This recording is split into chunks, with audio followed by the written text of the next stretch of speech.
میں نے کہا اس طرح نہیں ہے، دعا میں آپ کو ہلنے کا حق نہیں ہے. دعا کس سے مانگ رہے؟ احکم الحاکمین، وہ تیرے جیسے تھوڑا ہی ہے، اس جیسے تو کوئی بھی نہیں. لیس کمثلہ شیء. تو دعا بہت توجہ سے مانگا کرے، ہاتھ نہ بالکل کھلے ہوئے ہو نہ بالکل بند ہو. عالمگیری میں لکھا ہے معمولی سا فاصلہ رکھے، نہ بہت اٹھائے نہ بہت بٹھائے، سینے کے سیدھ میں ٹھیک ہے.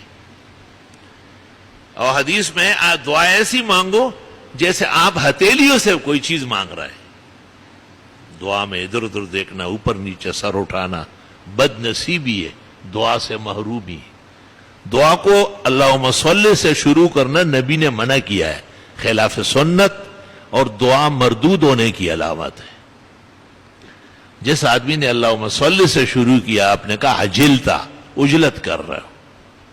دوسری حدیث میں ہے کہ متعجل کی دعا قبول نہیں ہوتی.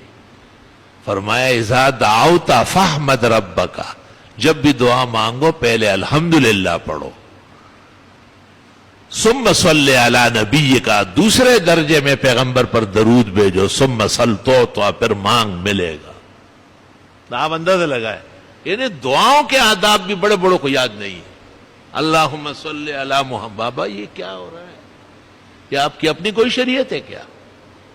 یہ ترمذی بخاری اور مسلم کے بعد اہم مہم کتاب ہے دعوات الکبیر میں 4 حدیثیں، چاروں میں پیغمبر نے منع کیا کہ درود شریف سے آپ نیک عمل شروع نہیں کر سکتے.